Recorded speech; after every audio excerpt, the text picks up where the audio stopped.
Okay students, so this video is about the electric field at a point due to an electric dipole axial condition. Electric field at a point due to electric dipole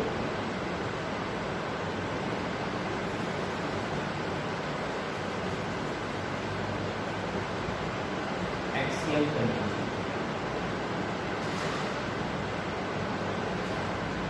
Now, when we are talking about this axial condition, electric field at a point due to electric dipole, तो सबसे पहली चीज तो ये कि derivation करते समय before that you must have the proper strategy, proper supposition, how you are going to write the derivation, how you going to put down the supposition. तो पहले तो इसका डायग्राम पार्ट बेटा, we are having two charges बेटा. एक charge minus Q है ए point पे, दूसरा चार्ज प्लस क्यू है बी पॉइंट पे, ये प्लस क्यू चार्ज है. दोनों का मिड पॉइंट जो है वो बेटा ओ है. इसकी डिस्टेंस ओ बी इस तरफ ए है और बी से ए इसकी डिस्टेंस जो है वो फिर से, तो टोटल डिस्टेंस जो है वो 2a के इक्वल है. इसकी एक्सिस के ऊपर, this is the axis of dipole, यहाँ पे एक पॉइंट P है बेटा, जिसपे हमें इलेक्ट्रिक फील्ड कैलकुलेट करना है. So for an electric dipole,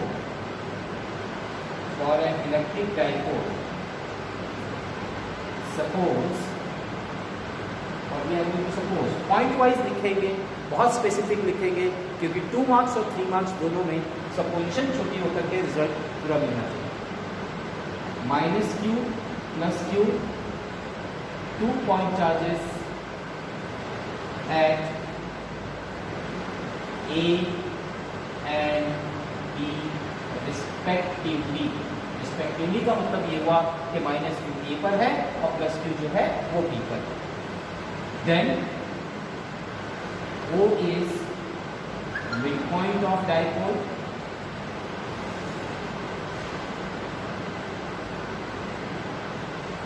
A is length of dipole. Now this distance of point O to P, let us say it is D.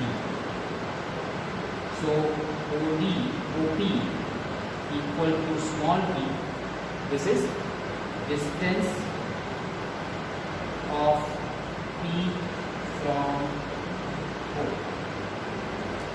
अगर ये डिस्टेंस D है बेटा, तो B से जब डिस्टेंस निकालेंगे तो D में से इतना पोर्शन कम हो जाएगा, D माइनस A हो जाएगा यहाँ पर, और जब A से निकालेंगे तो उसमें इतना पोर्शन और ऐड हो जाएगा. So this will become D plus A. So what we are having is that OA, that is from here A to P, AP equal to D plus A, and BP equal to D minus A, distance of A and B from P. These are the distance from P for A and B. Now we will consider two things. हम पहले electric field A का निकालेंगे, फिर electric field B का निकालेंगे, और दोनों का जो रिजल्टेंट आएगा वो हमारा इलेक्ट्रिक फील्ड जो निकलेगा, that will become the electric field of the complete this system whatever we are having. So I move forward with the concept that एक चीज और यहाँ पे ऐड कर दूँ कि इलेक्ट्रिक फील्ड जो EA है, EA and EB, or directly I will mention it here itself, not an issue, that electric field at P due to minus Q charge, due to this minus Q charge, Now whatever electric field due to minus q negative charge है बेटा, और negative charge का जो electric field होता है वो अंदर की तरफ होता है, चार्ज की तरफ आता है। सो व्हाट वी हैव कि यहाँ से हमने इसको जो है अंदर की तरफ बना दिया, ये हमारा इलेक्ट्रिक फील्ड ये। और पॉजिटिव चार्ज जो होता है उसका इलेक्ट्रिक फील्ड बाहर की तरफ होता है, इसलिए this will be outward in this way, this will become electric field at P। अब हम देखें electric field at P due to minus Q, magnitude of EA हम वैल्यू निकाल रहे हैं, मैग्नीट्यूड निकाल रहे हैं 1/4πε0। चार्ज Q है और r² की जगह पर यहाँ पर हमारे पास आ गया D+A²। डायरेक्शन इसकी टूवर्ड्स माइनस, और इसे इक्वेशन नंबर 1 देंगे। ठीक है, उसके बाद electric field at P due two plus Q। अब इसकी वजह से निकाल B के चार्ज की वजह से प्लस Q की वजह से, तो मैग्नीट्यूड जो है उसका वो बेटा सेम आएगा 1/4πε0 Q upon D minus A हो जाएगा इस बार, क्योंकि इसका डिस्टेंस D माइनस A है, तो D minus A whole square. This will be away from plus Q, ये प्लस Q से टूट जाए, ये अवे गया। अब ये दोनों ऑपोजिट वेक्टर्स हैं, let us discrete this equation number 7। ये दोनों ऑपोजिट वेक्टर्स हैं बेटा। जब सेम डायरेक्शन के वेक्टर्स होते हैं तो रिजल्टेंट निकालने के लिए हम उसको जो है आपस में ऐड कर देते हैं। जब अपोजिट डायरेक्शन के वेक्टर्स होते हैं तो रिजल्टेंट निकालने के लिए बड़े क्वांटिटी में से छोटे वाले को माइनस करके डिफरेंस निकाल देते हैं। अब यहाँ पर अगर ध्यान से देखा जाए तो इसका सारी चीजें सेम है, बस डिफरेंस है D+A और D माइनस A का। तो अगर न्यूमरेटर सेम हो तो जिसका डिनोमिनेटर कम होगा उसकी वैल्यू ज़्यादा होगी, और जिसका डिनोमिनेटर ज़्यादा होगा उसकी वैल्यू कम हो जाएगी। तो डिनोमिनेटर में D+A ज़्यादा है बेटा और D माइनस A कम है, इसलिए ये वैल्यू ज़्यादा है और ये वैल्यू कम होगी हमारे पास। Therefore, resultant magnitude of resultant electric field at P, that is given by magnitude of E electric field equal to बड़ा मैग्नीट्यूड जो है वो हमारे पास EB है, इस बड़े मैग्नीट्यूड में से छोटा मैग्नीट्यूड जो है वो ये है, इसको बेटा माइनस कर, यानी कि क्या आ गया हमारे पास, हमें आ गया 1/4πε0 Q upon R that is D minus A whole square minus 1/4πε0 Q upon D+A whole square. अब ये जो इक्वेशन आपके पास आई है रिजल्टेंट इलेक्ट्रिक फील्ड की, इस इक्वेशन को हम जो है धीरे धीरे सिंप्लीफाई करेंगे। अगर आपको ना दिख रहा तो मैं बता दूं, यहाँ पे ये 1/4πε0 है जो सेम यहाँ पे लिखा हुआ था, और ये जो है D minus A² whole square है जो यहाँ पे लिखा हुआ है, और ये टर्म पूरी की पूरी यही है जो फर्स्ट इक्वेशन से हमने रखी है। ठीक है, अब इसको सिंप्लीफाई करने के लिए मैं अदर साइड जो डायग्राम की है उसको रब आउट करके, दैट इज सपोजिशन को रब आउट करके मैं आगे बढ़ूँ। What I have is that, अब मैं इसे सिंप्लीफाई जब करूँगा तो इसमें से 1/4π, इनफैक्ट मैं इस स्टेप को रिपीट कर रहा हूँ आपके लिए बेटा, मैं सेम मैग्नीट्यूड यहाँ पे कैरी कर रहा हूँ, सेम स्टेप, ये रिपीटेशन ऑफ स्टेप है, मैं सेम लिख रहा हूँ ताकि वहाँ ना दिख रहा हूँ आपको पता चले। 1/4πε0 Q upon D minus A whole square, इसमें से सब्ट्रैक्ट किया हमने 1/4πε0 Q upon D+A whole square के लिए। इसमें से 1/4πε0 Q आप कॉमन ले लीजिए, 1/4πε0 इंटू Q बेटा कॉमन आ गया, ब्रैकेट में आएगा 1/D minus A whole square minus 1/D+A whole square. इसका एलसीएम ले लिया जाए 1/4πε0 q d plus a whole square minus d minus a whole square upon d minus a whole square into d plus a whole square। इसको solve करने के लिए बेटा ये a square minus b square के फॉर्मूले से इसको सॉल्व कर दीजिए। We are going to have in the form of 1/4πε0 q।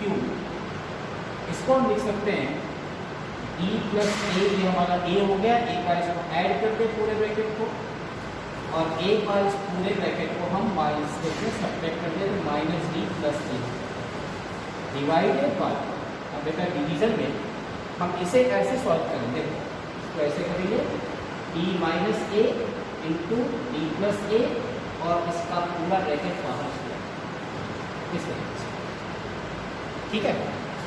अब जब ये हमारे पास आ गया d minus A D plus A, अब सॉल्व आउट कैसे होगा, यहाँ पर a और a कैंसिल हो गया, ठीक है। यहाँ पर d और d कैंसिल, तो जब ये a और a, d और d कैंसिल हो गए और इसमें डिनोमिनेटर में d minus A D plus A के साथ मल्टीप्लाई होगा तो d square minus a square आ जाएगा, बाहर पूरा इसका होल स्क्वायर हमारे पास प्रेजेंट। तो अब इसके कैलकुलेशन को आगे में इस तरफ लेकर चलूंगा।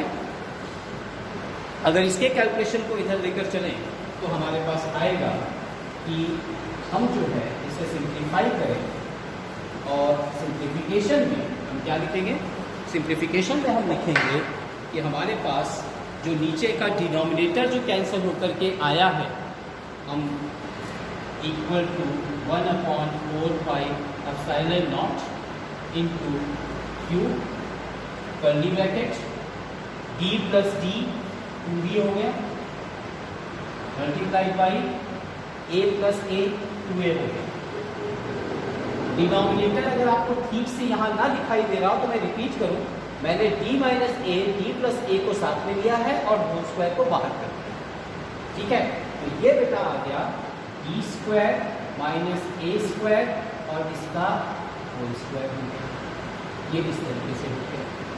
अब इस q को अंदर आप मल्टीप्लाई कर दीजिए, 1/4πε0 मैं 2d ऐसे रखूंगा और इस q को 2a के साथ multiply, 2a upon d square minus a square whole square. ये जो 2aq है ये फॉर्मूला है एक्चुअली डाइपोल मोमेंट का, जिसे हमने डिराइव किया था कि डाइपोल मोमेंट जो होता है उसका फॉर्मूला, डाइपोल मोमेंट का मैग्नीट्यूड 2a इंटू q के इक्वल होता है।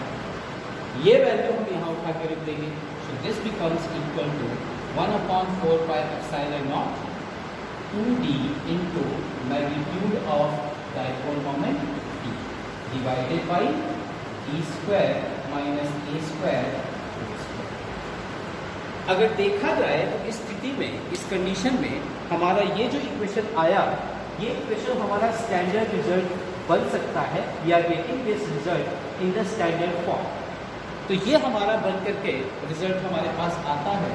We can call it in the form that the value is given as, therefore magnitude of resultant electric field is 1/4πε0 2d into p upon d square minus a square whole square।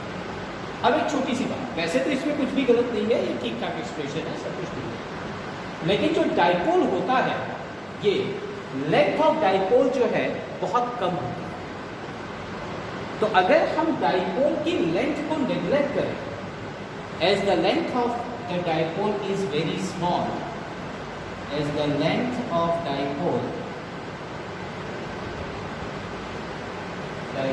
Is very small, हम इसको छोटा करके neglect करें। कैसे neglect करेंगे, denominator में जहाँ पर a लगा है उसको आप 0 मान लीजिए इस स्टेप में, क्योंकि उसकी लेंथ बहुत ज़्यादा है।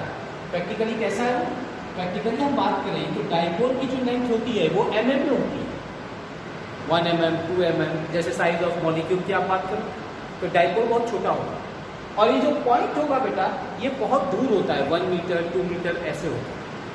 तो आप कह सकते हैं बहुत ज़्यादा डिफरेंट वैल्यू है इसकी अगर हम बात करें यहाँ पे। तो डाइपोल की लेंथ बहुत छोटी होती है in comparison to distance of the point. Dipole की लेंथ mm में है, 1 और 2 mm आएगा, और बाकी के केस में जो उसकी डिस्टेंस है वो मीटर में। So what we do is that इसमें से इसको निग्लेक्ट कर दें तो मैग्नीट्यूड ऑफ E हमारे पास आ जाएगा 1/4 pi epsilon not 2dP upon, ये 0 हो गया तो ये d स्क्वायर का स्क्वायर हो जाएगा बेटा, this will become d raise to 4।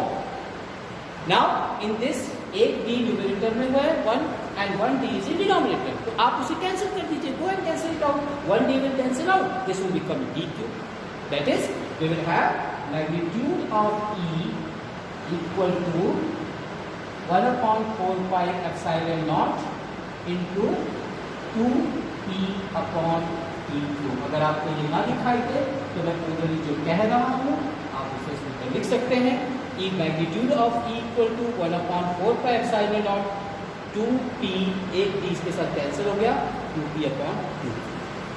This is the resultant what we are having of the electric field magnitude in the case of axial condition.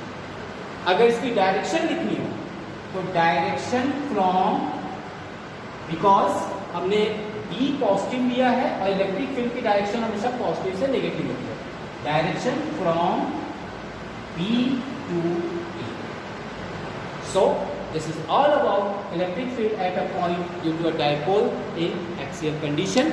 इसे आप देख करके copy out complete derivation, practice by yourself, and if any doubt please let me know through your messages in that way. Thank you.